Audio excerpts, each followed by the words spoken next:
নমস্কার বন্ধুরা, welcome back to my channel PK kitchen house. কেমন আছেন আপনারা সবাই? আশা করছি আপনারা খুবই ভালো আছেন। আমিও ভালো আছি। আমি কুহেলি আপনাদের জন্য নিয়ে চলে এসেছি আজকে একটা নতুন রেসিপি। আজকে আমি ঘরে থাকা কিছু পাউরুটি দিয়ে একটা মিষ্টির রেসিপি তৈরি করে দেখাবো। এখানে আমি 1 প্যাকেট পাউরুটি দিয়ে এই মিষ্টিগুলো তৈরি করেছি। চলুন রেসিপিটা দেখে নিন।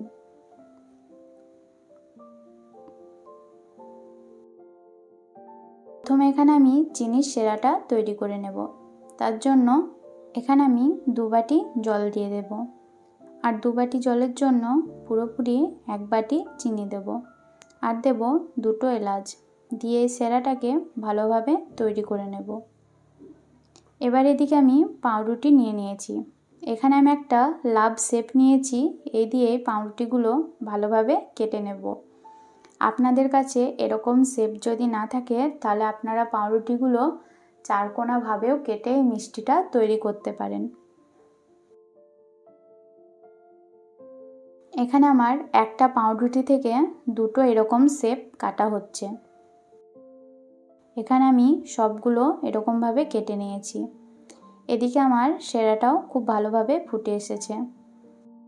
ফ্রাইং প্যানে দিয়ে দেব পর্যাপ্ত পরিমাণে তেল, এগুলো ভাজার জন্য।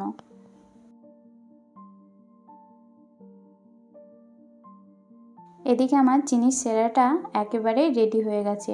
সেরাটাকে খুব চিপচিপে করতে হবে। এবার আমি পাউরুটিগুলো ভেজে নেব। এগুলোকে লো আঁচে ভালোভাবে ভাজতে হবে।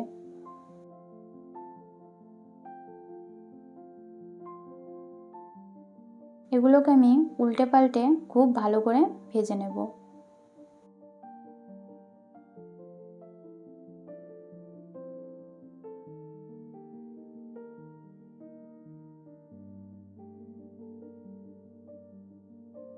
এগুলো আমার ভাজা হয়ে গেছে।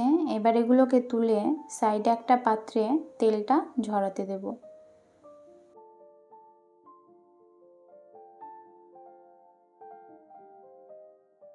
এগুলো আমার সব ভাজা হয়ে গেছে।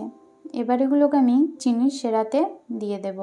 চিনির সেরাতে দিয়ে এটা 10 মিনিট রেখে দিতে হবে, তাহলে চিনির সেরাটা পুরোটাই সোক করে নেবে।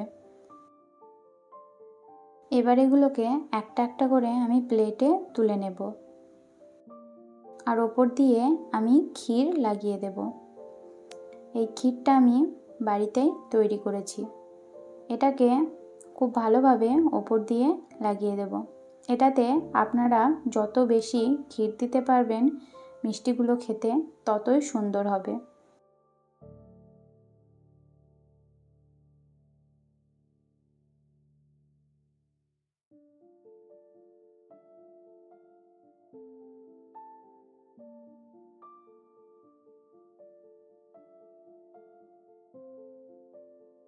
এবার এর ওপর দিয়ে আরেকটা এরকম শেপ দিয়ে দেব। তাহলে আমার এই মিষ্টিগুলো রেডি হয়ে গেল।